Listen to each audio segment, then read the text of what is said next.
পরিবর্তিত পরিস্থিতিতে অন্তর্বর্তীকালীন সরকার প্রশাসক নিয়োগ দিতে বাধ্য হয়েছিল। এখন তো একটা সুষ্ঠু নির্বাচন দেয়া যায়, সেই জায়গায় আমরা দেখলাম দলীয় নেতা কর্মীদের পুনর্বাসন প্রক্রিয়া শুরু হয়েছে। সংসদে আমি মজা করে বলেছিলাম, সুষ্ঠু হয়েছে নির্বাচন, ভোট দিয়েছে প্রশাসন, তাকিয়েছিল জনগণ, এর নাম বাংলাদেশের নির্বাচন। মাননীয় স্পিকার, দীর্ঘদিন পর্যন্ত এই দেশে কোনো নির্বাচন হয় নাই।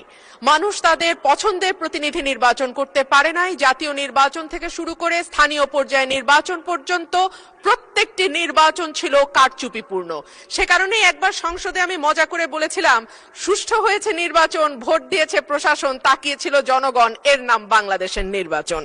তো মাননীয় স্পিকার, সেই জায়গা থেকে ৩৬শে জুলাই আমাদের জীবনে আসলো, কয়েক লক্ষ মানুষ রাস্তায় নামলো, কয়েক হাজার মানুষ চিরতরে পঙ্গু হলো এবং প্রায় ১৫০০-এর উপর মানুষ তাদের জীবন দিল যাতে মানুষ তার ভোটের অধিকার আবারও ফিরে পায়।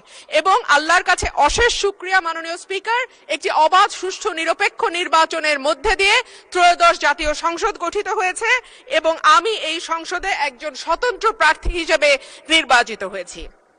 মাননীয় স্পিকার, সংবিধানের ৫৯ অনুচ্ছেদের দিকে আপনার দৃষ্টি আকর্ষণ করছি। সংবিধানের ৫৯ অনুচ্ছেদ বলছে, নির্বাচিত ব্যক্তিদের সমন্বয়ে গঠিত প্রতিষ্ঠান সমূহের উপর প্রজাতন্ত্রের প্রত্যেক প্রশাসনিক একাংশের স্থানীয় শাসনের ভার থাকিবে। সোজা বাংলায় বলতে গেলে স্থানীয় সরকার পরিচালিত হবে নির্বাচিত প্রতিনিধিদের মাধ্যমে।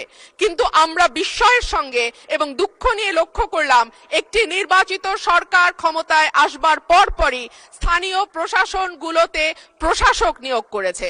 মাননীয় স্পিকার, যখন শেখ হাসিনা পালিয়ে গেল তখনকার পরিবর্তিত পরিস্থিতিতে অন্তর্বর্তীকালীন সরকার প্রশাসক নিয়োগ দিতে বাধ্য হয়েছিল, কারণ আমরা দেখেছি ইউনিয়ন পর্যায়ে, উপজেলা পর্যায়ে চেয়ারম্যান বা মেম্বার যারা ছিল তারাও পালিয়ে গেছে। কিন্তু এই অবস্থা তো মাননীয় স্পিকার এখন আর নেই। এখন তো একটা সুষ্ঠু নির্বাচন দেয়া যায়, সেই জায়গায় আমরা দেখলাম দলীয় নেতা কর্মীদের পুনর্বাসন প্রক্রিয়া শুরু হয়েছে। এই বিষয়ে আমি